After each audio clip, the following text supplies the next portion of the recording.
Encore une nouvelle journée passée pour le festival du court-métrage.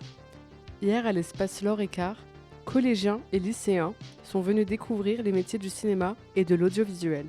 Les intervenants ont partagé leur parcours et leur métier, de la technique à la production en passant par le tournage. Alors j'ai été contactée par la commission du film Vaucluse pour venir justement présenter mon métier auprès des collégiens de Nice. Et puis c'est toujours sympa de partager un métier et d'échanger avec des jeunes, surtout que je crois que c'est le bon âge, 14-15 ans, ils sont hyper réceptifs. Donc voilà, j'ai aucune raison de refuser en fait. Une matinée d'écoute et de curiosité où le cinéma devient un horizon accessible. Au 109, le Pop-Up Cinéma a proposé de sortir des sentiers battus avec la compétition Expérience. Alors le cinéma dès le départ était expérimental dans le sens où il n'y avait pas de normes quand le cinéma a été inventé. Donc on peut dire que le cinéma a toujours été expérimental d'une certaine manière.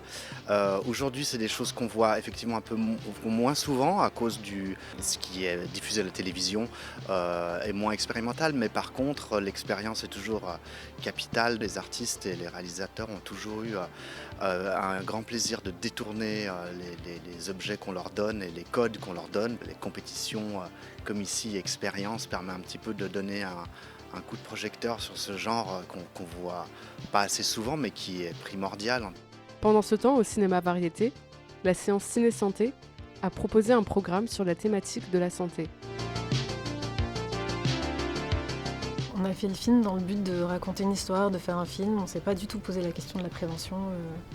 Et c'est une fois que le film était terminé, sur les retours qu'on a eus, etc., et qu'on s'est dit, effectivement, ça a l'air de parler sur ce sujet. Enfin, de parler sur ce sujet forcément, mais en tout cas, ça a l'air de pouvoir être utilisé pour en parler, pour le comprendre aussi.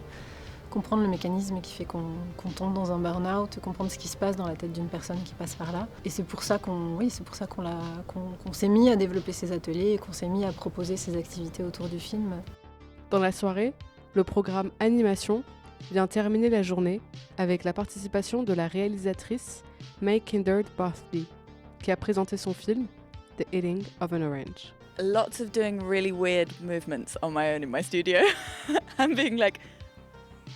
And the very long necks are because I wanted them to look like they were always spying on people. Yeah, the film has been to many more than I have been to because I haven't been able to go to all of them, sadly. But it's had a really good run. It started at Sundance and I got to take it to Annecy, which was amazing. So I've been to a few really great ones with it. When I heard it got into this one, I was like, I'm definitely going. I want to go to Nice. Sounds beautiful.